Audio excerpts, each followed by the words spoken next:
Hey there, everybody. Welcome to The Only Podcast. My name is Chris Vanini. I'm your host, and I'm joined here by The Only Color's managing editor, Joe Toohey. And we're actually coming to you right after MSU's narrow win over uh, Purdue at the Breslin Center. We're going to react to that game and some other stuff going on in MSU sports on this podcast. Joe, are you there, and how you doing? I am here, and I'm doing great. That was that game, along with I think the Ohio State game, two of the most exciting games of the year, two of the best wins of the year. Yeah, I'm flying high.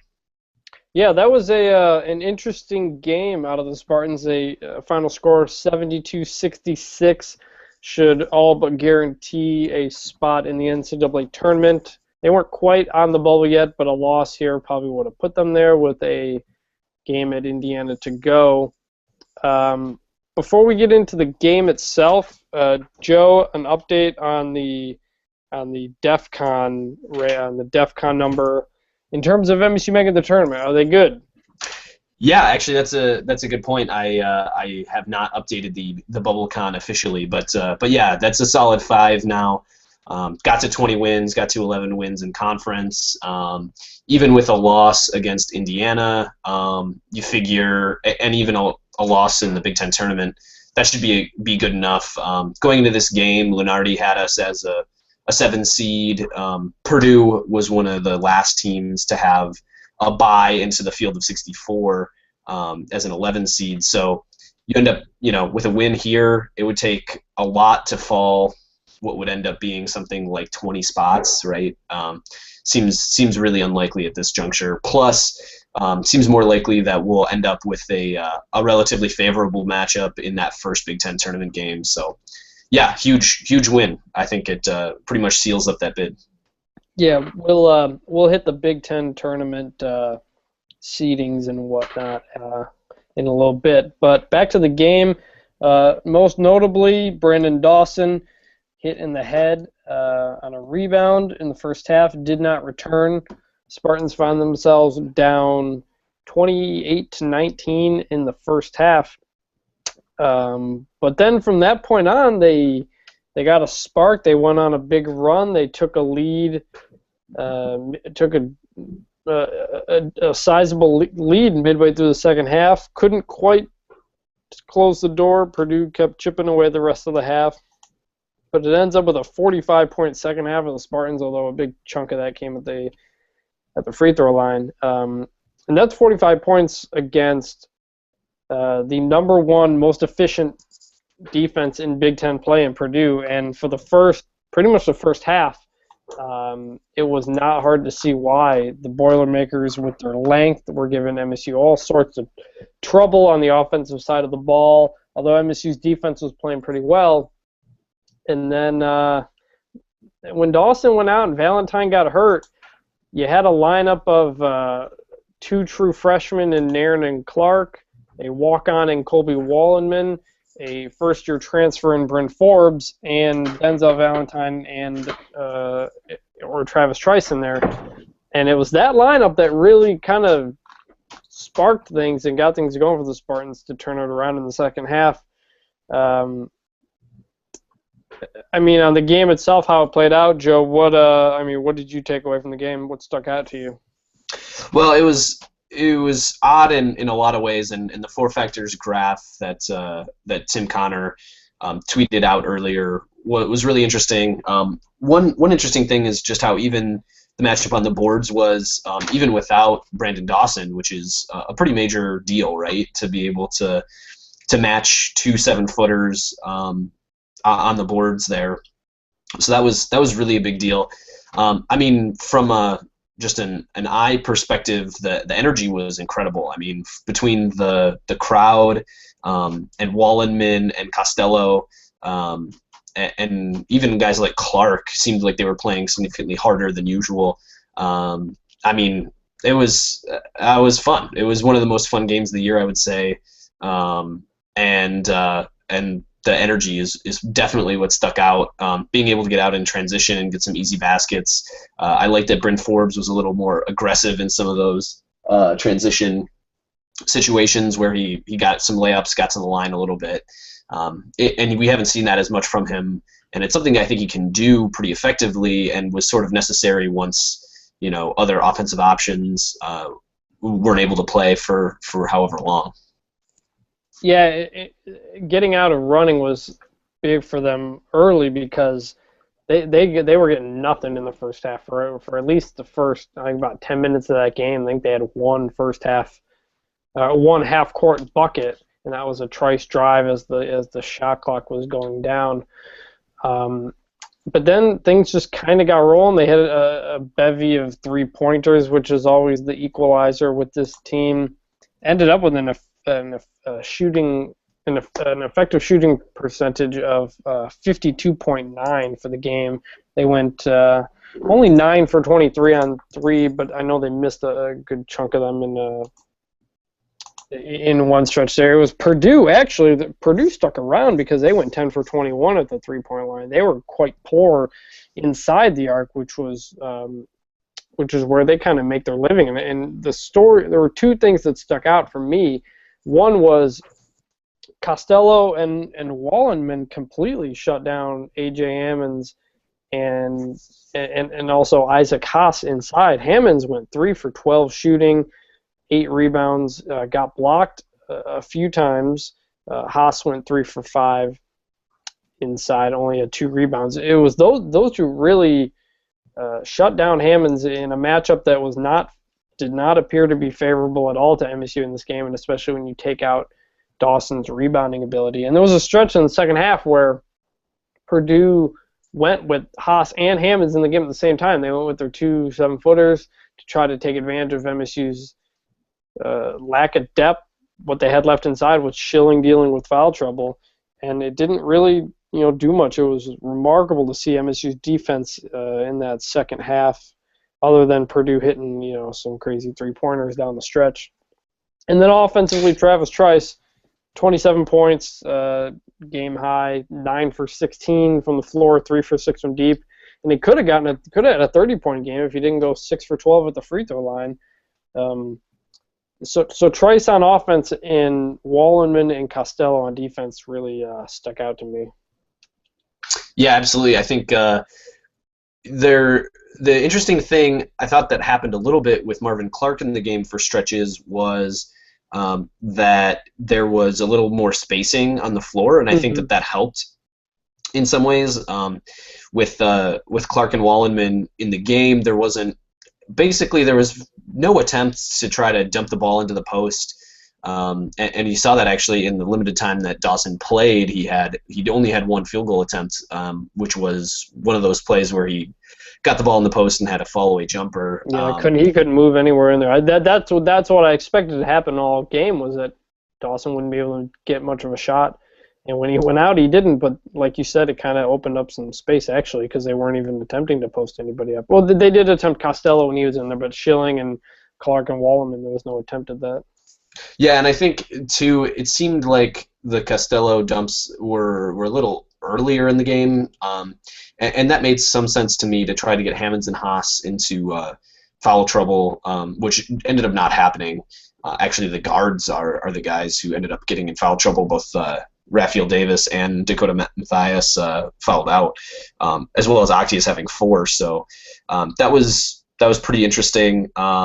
Yeah, just the style that was forced to be played because of Dawson being out and Schilling having foul trouble was a little bit more wide open, and I liked that from an offensive perspective. That's what you're talking about there with the surge involving Wallenman and Clark. I think that's not entirely coincidental. I think that some of that has to do with the ability to space, and then also the fact that Wallenman and Clark didn't get abused inside.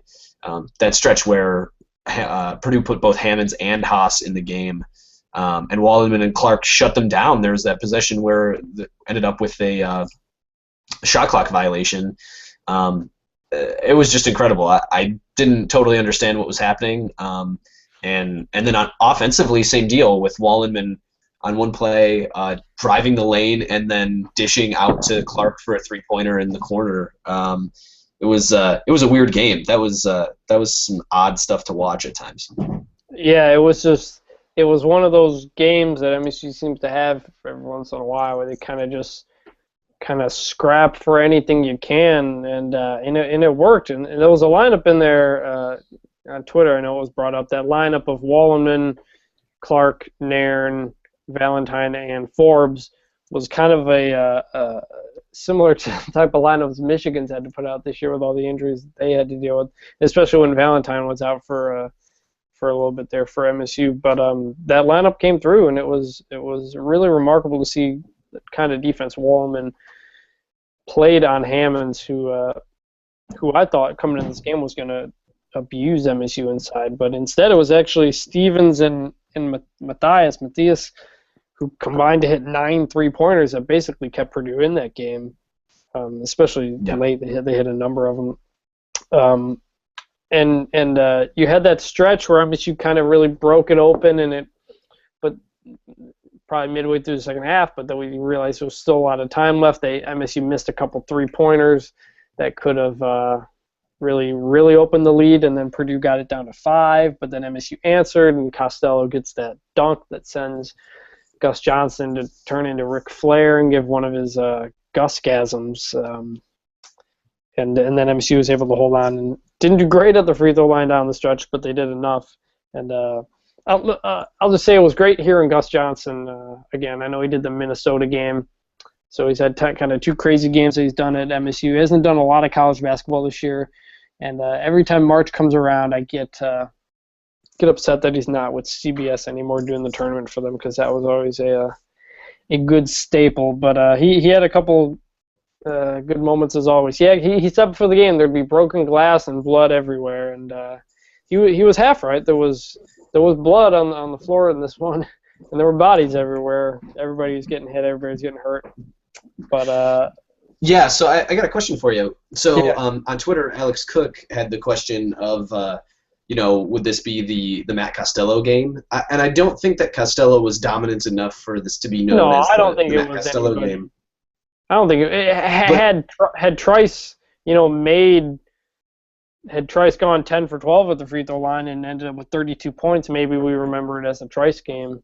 But I don't think it was anybody's one game. I think it was Costello and Wallenman's defensive game, and then Trice's offensive game. We've seen good stretches from Costello this year where he kind of really takes over on defense, like the Michigan game and a couple of overtime periods this year. But he hasn't shown it consistently, and he was a guy I thought was going to be MSU's breakout player this year.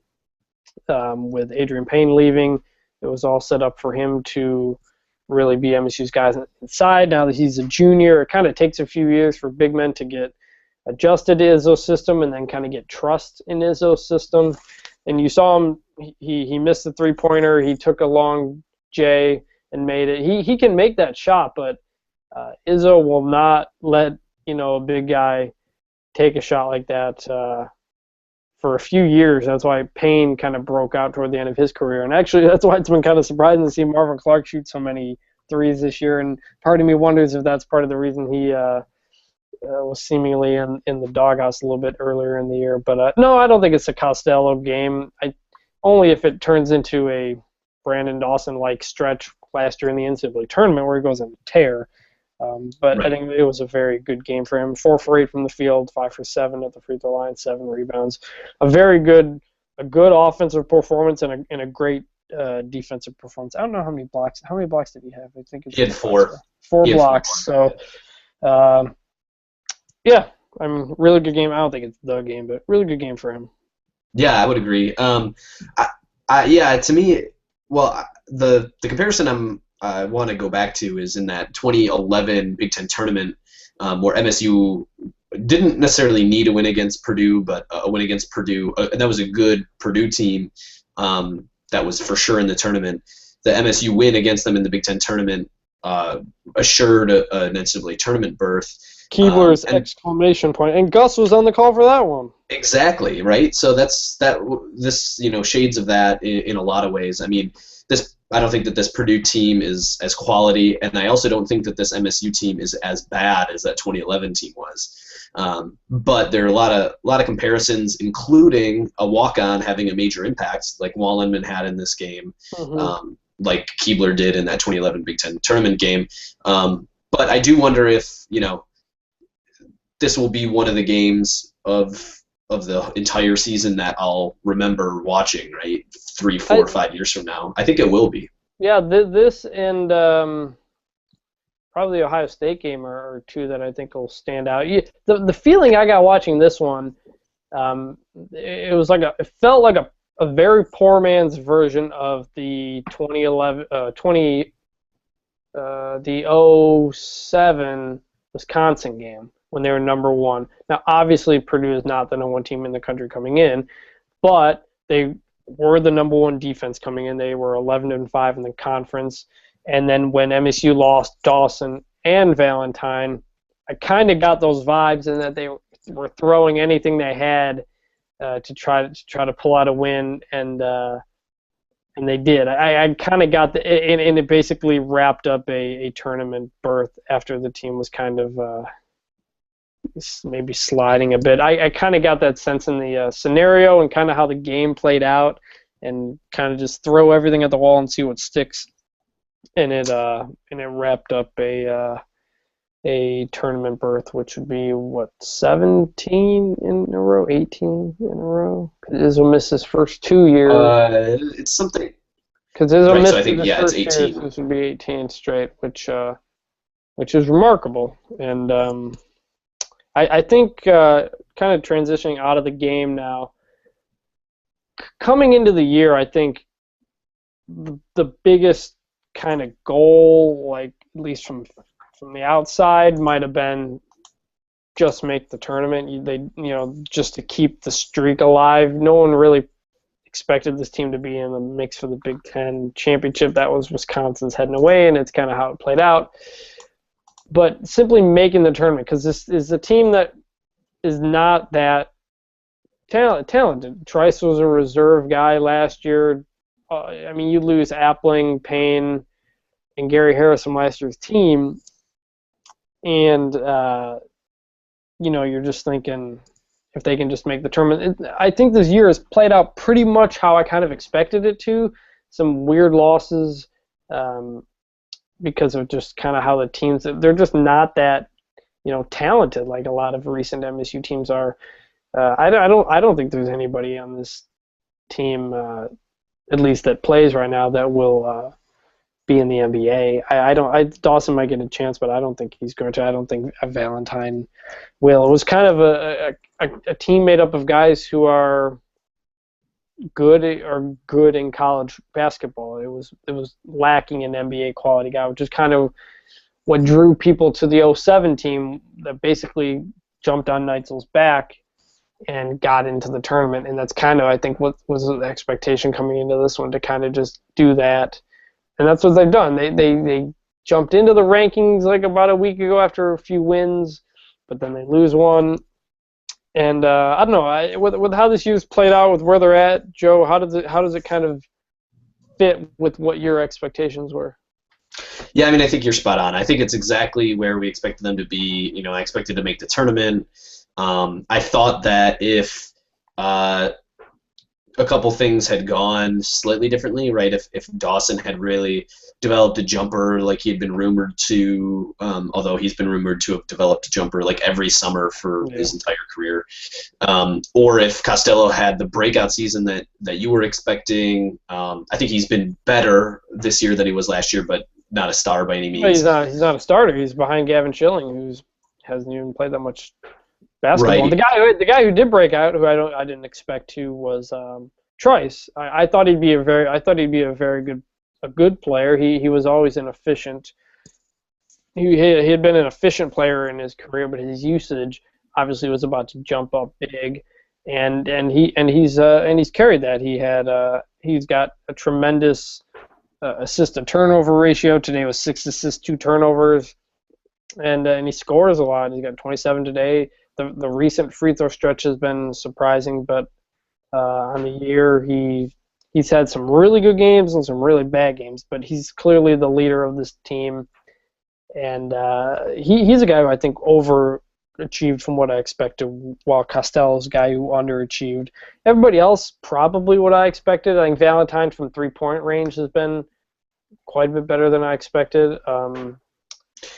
Yeah, I would say. I mean, yeah, and so I guess sort of what I was getting to there is the it's the anti 10-11 team, right? Where Right. maybe the talent of the individual players isn't great, but it adds up to greater than the sum of its parts. Whereas that 10-11 team had Kalen Lucas, Draymond Green, Terrell Summers, who was supposed to have a breakout year that year, and things just never really added up to a really competitive team. And actually, they also had a freshman Keith Appling and a freshman Adrian Payne, who were relatively effective players even as freshmen, at least contributing players. And Garrick Sherman, who ended up having a decent finish to his career at Notre Dame. Right, and Derek Nix too, for that matter. Mm-hmm. So yeah, that was a really strange season. Yeah, I covered that. Yeah. I covered that year for the State News, so that was wacky times. And when Kenny Kaminsky was kicked off the team in the offseason, I think the focus really became, just make the tournament. And I think, like you said, together they've been greater than maybe their talent level is. Yeah. If you take away, if they win the game against Texas Southern, which is ridiculous to lose, and if maybe they win the game at Nebraska, or they just hold on to the win at Maryland, things are looking quite a bit better. But kind of about right where they were, I think, expected to be, and it'll be interesting to see what happens next year. I know we're not at the end of the year yet, but they're going to be losing two pretty big keys in Trice and Dawson. But the young guys on the team appear to have a lot of. Is it just me, or did this game seem to show that Dawson's impact on the team is maybe a little less than I would have expected? I don't know, because no one could have ever expected that type of defensive performance from Colby Wallerman. He grabbed 2 offensive rebounds on his own. Purdue did, what would they finish with, 11 offensive rebounds?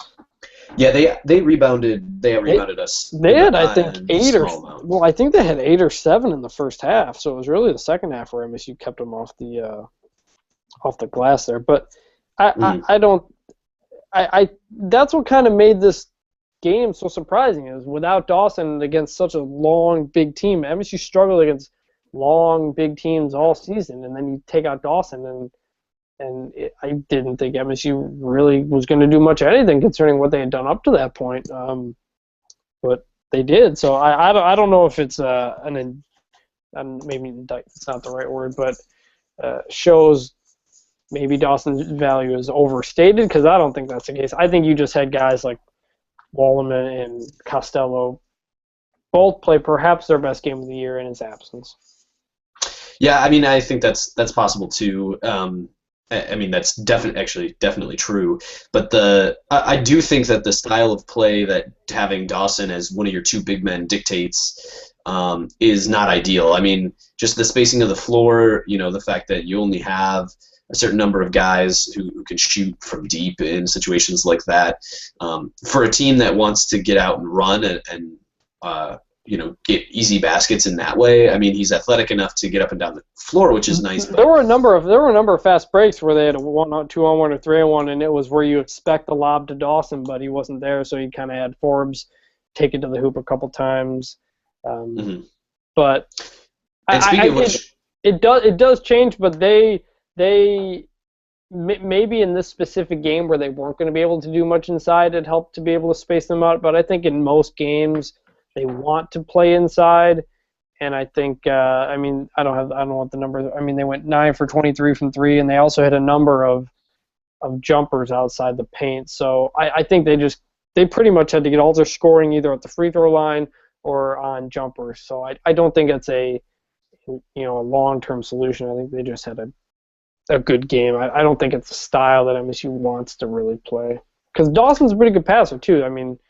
He doesn't limit the offense, I don't think, because they still get very high assists on their on their buckets. I honestly, I think Nairn limits the offense more than Dawson does, just because of Dawson's putback ability. But that's me. I mean, maybe you seem to think differently. Well, I mean, it's an inkling of a thought at least, right? I'm not totally sure that I'm convinced of that point myself either, but it was interesting to see the offense be so effective without Dawson and the defense not be affected horribly. Although one of the interesting things is that the assist rate this game on assists, per field goal made was pretty far down compared to most games, right? There was only 12 assists for 23 field goals made. Right, and that's which is not a lower percentage than usual. Yeah. Yeah. So that was interesting too. That's not exactly what I would have expected, especially with so many of those coming in transition. But well, like I said, they hit kind of a lot of mid-range jumpers where they kind of were just didn't really have anything going. Trice hit quite a few of those. Yeah. Where it was just kind of nothing, and then he just kind of pulled up and took it. Yeah. I would also say, talking about just this season at large, where would this team be without Bryn Forbes getting that waiver? I mean, I think it would be, would Keenan Wetzel be playing significant minutes? Well, especially after Kaminsky's dismissal, that became absolutely vital. Forbes only had 5 points, 1 for 6 shooting, but he's been just another capable body.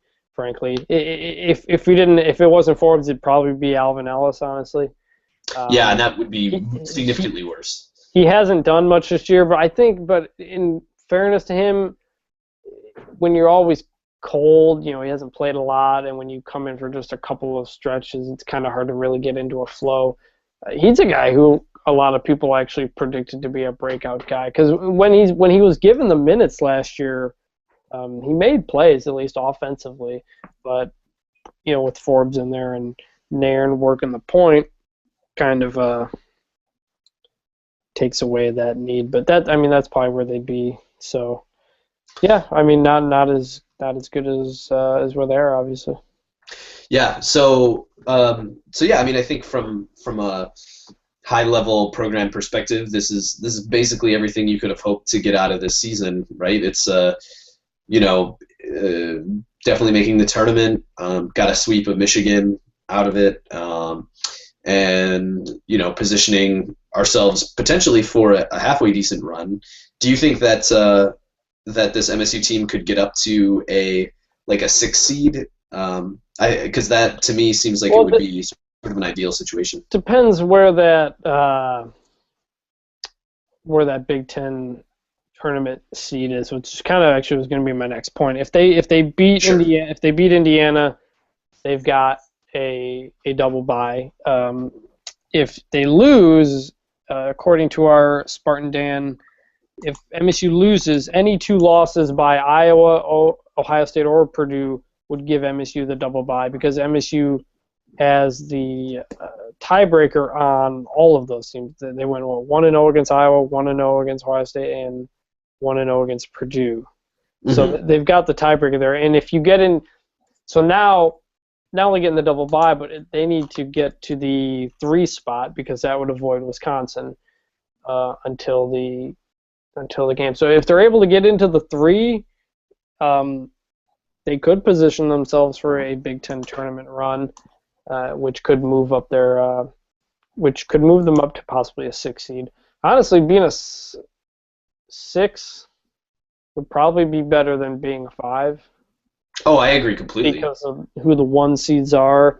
But then again, in the Big Ten tournament, and I've said this all year, this MSU team can play with anybody, but they can also lose to anybody. So maybe they lose to a Nebraska again, or an Illinois, or an Iowa, or something, depending on where the things shake out. So it's hard to really say. Every game, you never really know where the team's going to go. You never really know what to expect. So could they position themselves up to there? Yeah. I wouldn't be surprised if they do. I guess I wouldn't be surprised if they don't either. So yeah, what's incredible is that with that Indiana game, if MSU ends up winning that game, then it ends up with an identical conference record to last season, which is pretty wild considering just the talent disparity between those two teams. And I will say on that, though, it does help that, like I said, they only played Iowa once, they only played Ohio State once, they only played Purdue once, they only played Wisconsin once. They have definitely had a pretty favorable Big Ten schedule this year. And also, I think the Big Ten is just worse generally, right? And that too, quite clearly too. Yeah. So I would say, I'm hoping that in terms of Big Ten tournament seeding, having looked at that bracket, I think it would be best to be either 3 or 6, just for the exact reason you're saying. Running into that Wisconsin buzzsaw potentially in the second game would not be ideal. And honestly, MSU has struggled against Maryland too, and Maryland's going to be the 2 seed. So that's not honestly.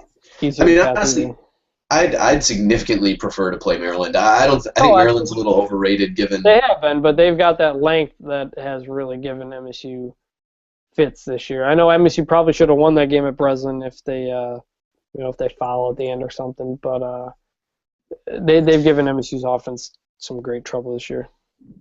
Yeah, I would. I actually tweeted this after the loss at Maryland, which I felt like was closer than that score indicated. That I would like to play Maryland again, but that's just me. But that's also, that would be an opportunity as well to boost a tournament resume, right? So, if you could end up getting a win against Maryland in the Big Ten tournament, which you assume you'd need to have one other game to get there, right? That'd be 2 wins in the Big Ten tournament, probably put you in the Big Ten tournament championship. That probably in and of itself might be enough to get this MSU team up to a 6th seed in the tournament, and I think that the 6th seed is going to be particularly valuable just to avoid having to play a 1 or a 2 seed in that first weekend, especially because I think that NCAA in general is just really top heavy this year. It seems like there's maybe 6 to 8 really good teams right at the top, and then it really drops off after that. Right. So having a 6 seed makes potential, getting to the Sweet 16 or something like that significantly easier. That I think would require the right breaks, and then also sort of an overperformance here in the last few games. But I think it's possible. So yeah, that the fact that I'm talking myself into seeding that might end up with an MSU team in the Sweet 16. This MSU team in the Sweet 16 means that I think that this team's overperformed probably what I was expecting. Right. I think Sweet 16 is overachieving for this team, and it's kind of what I would have figured coming into the year too. But before we get down that road, they finished the year on Saturday at Indiana. Actually, now Ken Pom projects MSU winning that game after the recent struggles the Hoosiers have been through. It's a 51%, so it's pretty much a point there. But it's a place where MSU has struggled, where Indiana kind of feeds off the home crowd. Now, the home crowd's been booing them a whole ton this year, but it is their senior day, so that'll be a tough one. I think I'm picking the Hoosiers in that one, even though MSU really clocked them at Breslin. I think Indiana, with the senior day energy, with kind of their backs against the wall, making the tournament, pull out enough to win a close one against the Spartans. What do you think in that one? Yeah, I agree. We don't know exactly what Dawson's right. It appears that as of right now, Izzo said he didn't know. Sounds like it might be a concussion type deal, in which case, wouldn't be surprised if he was held out to give him a full week plus before the Big Ten tournament. Yeah, so that despite whatever weird point I was making earlier, may or may not be a help or a hindrance there. Probably would hurt just based on Indiana's personnel. But yeah, I agree with you. I think that's a game ripe for Indiana to get some calls at home. This MSU team after this Purdue game is really banged up, right? Valentine was gimping around. Trice was bleeding from his knee. Nairn had something, right? Wallenman got hit in the face multiple times. I mean, there's this MSU team's a little banged up, and I think that's a really tough game, and I think Indiana will probably be pretty pissed that they lost by 20 at the Breslin as well. So, I have to agree with you. I think that's probably a game that Indiana will win, and also that's what made this game so valuable for MSU is that. Right. That Indiana game is going to be particularly difficult, and had this Purdue game gone Purdue's way, that Indiana game would be pretty tough, and then potentially having that first round Big Ten matchup being what would determine MSU's tournament fate would be pretty exciting, but also scary, just really scary. So I'm glad that didn't happen. Indiana's kind of got their backs to the wall. Purdue had their backs to the wall. I mean, you look at Purdue, you look at what they've done in conference play, and you think this team is good enough to be in the tournament. They're a pretty good team. Matt Painter's done a really good job of this year. But then you look at some of those non-conference losses to, I think Gardner Webb and North Florida were pretty brutal. I mean, MSU's loss to Texas Southern was bad too. But Purdue had a lot of ground to make up from the beginning, especially heading into conference play. And I think they're good enough in there, but I don't know. The hole they had dug themselves was pretty deep. They'll probably need to finish out with, they'll probably need to win their finale and 1 or 2 in the Big Ten tournament. But I think they're good enough to get in. It's kind of a tough spot they ended up being in. Indiana's also kind of right on the bubble. Illinois is right on the bubble. Ohio State's right on the bubble. So Big Ten could get a lot of teams in. They could get not a lot of teams in. But MSU seems to have positioned itself in that number 3 spot right now, probably right around with Iowa, which has been playing really well and has had a far more difficult conference schedule than any of the other teams at the top. Almost done here, but is there anything else you wanted to touch on with basketball? No, I think we covered pretty much everything. That Big Ten tournament could end up being really interesting if the right seeding happens. Right, there's a real possibility that this team could end up getting all the way through to the championship game if they end up on the opposite side of Wisconsin. But also, they could lose their first game. Right. You just never know what team's going to show up. Yeah, I mean that's absolutely true. So that's I'm starting to get excited for that Big Ten tournament though. I think that'll be fun.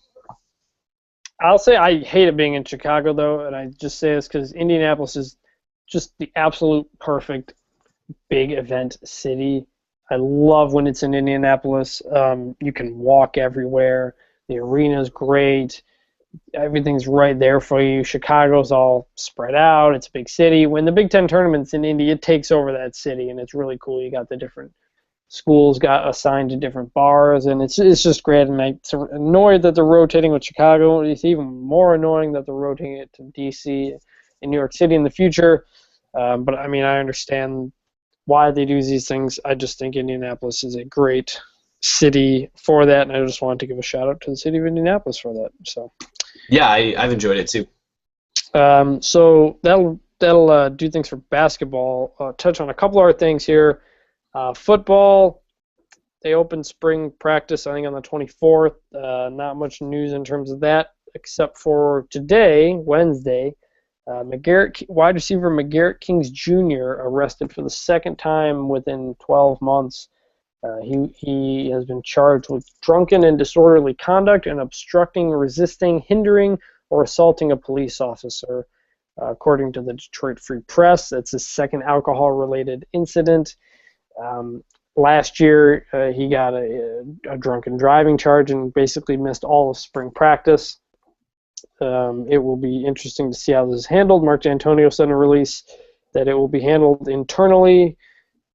I guess we won't know what that means or when. As for his future with the team, it's hard to say. D'Antonio is a guy who's given a lot of chances to guys, but I believe Kings was on probation from his previous arrest. I think he was given 13 months probation. So yeah, this coming out.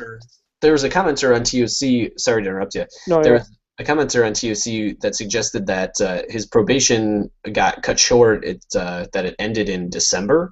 He didn't have a source for that, but. Oh wait, actually no, you're right. Here later in the Freep story, probation ended according to court records after December 23rd motion and a payoff of $245. So yes, he was actually. Actually, thanks for bringing that up. It's actually in the middle of the story there. So yeah, it's not involved with the probation, but I don't know what. Like I said, D'Antonio's a guy who's given guys chances before, but second time in less than 12 months is a bad look for him.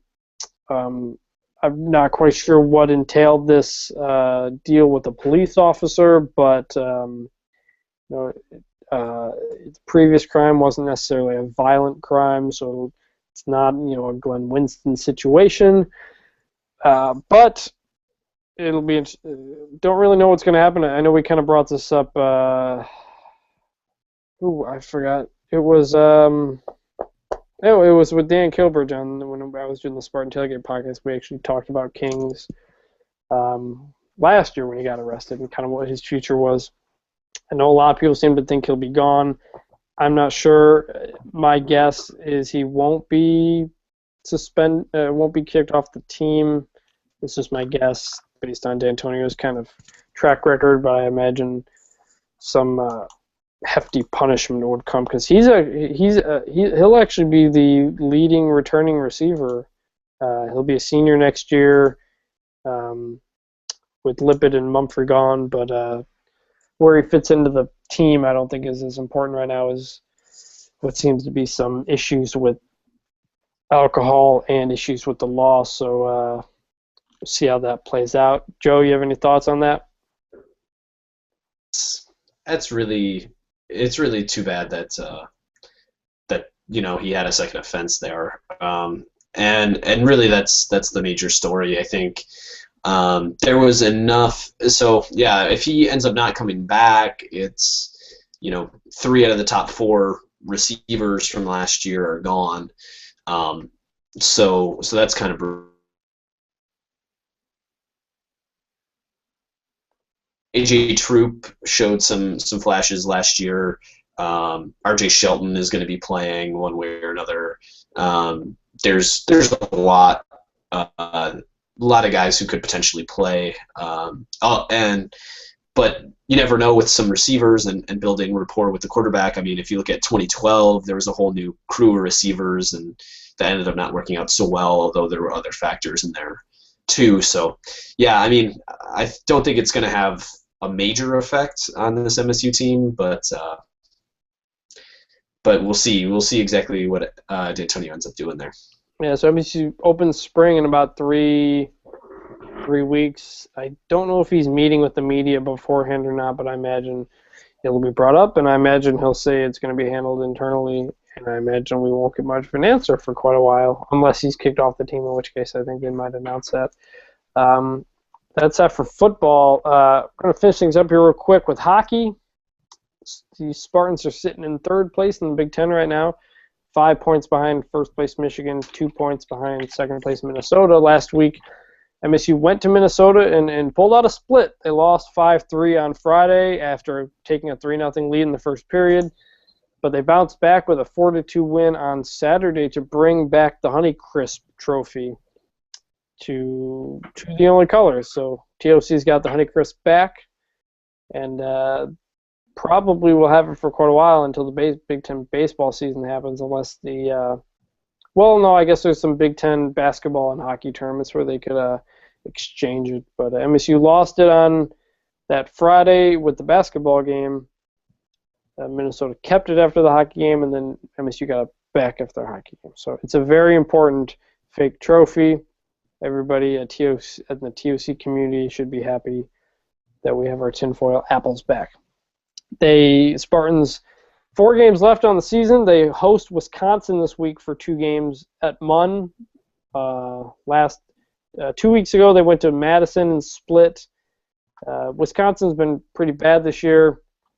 last in the Big Ten. They're 4-22-4 on the year, but they've kind of played a little bit better the last couple weeks. But if MSU wants a chance at getting first place in the Big Ten here, they're going to have to sweep, especially with Michigan next week. So MSU on the year is 14-14-2, 500. It's been another steady improvement under Tom Manassas. So that's where hockey's at. Yeah, the Honeycrisp weekend was bittersweet, absolutely, because that basketball loss in overtime was brutal. The fact that we had a 3-0 lead against Minnesota and then coughed it up and lost 5-3 that night. It could have been a clean Apple sweep, but unfortunately, had to rely on getting that Honeycrisp trophy back on Saturday. after MSU went up 3-0 in the first game, I was thinking it was going to change twice in one night, and then maybe the third time the next day, but that's not how it went. So TOC's got the Honeycrisp. So that's going to probably do it for us here. Joe, you got anything you want to add? No, I think that's all.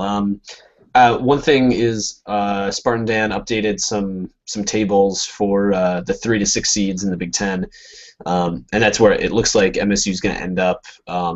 So with a win against Indiana, we're pretty much have a clinch of a bye. Well, we definitely can clinch a bye, clinch the 3 seed, I believe. With a loss, it looks like there's some scenarios where we end up as the 4-5, and basically in order for us to fall all the way down to a 6 seed, it would require a really specific set of outcomes. Iowa would have to beat Northwestern, we'd have to lose to Indiana, Purdue would have to beat Illinois, and Ohio State would have to beat Wisconsin. That seems like a pretty low percentage shot of that happening. So unless that happens, we'll be in the 3 to 5 range there, and most likely 3. It looks like, which could be good. I mean, the fact that we're in the tournament now basically makes the Big Ten tournament relatively moot to me, unless we end up winning it. But yeah. That was the only thing. Next time we talk to you guys, it'll be we'll be preparing for the Big Ten tournament.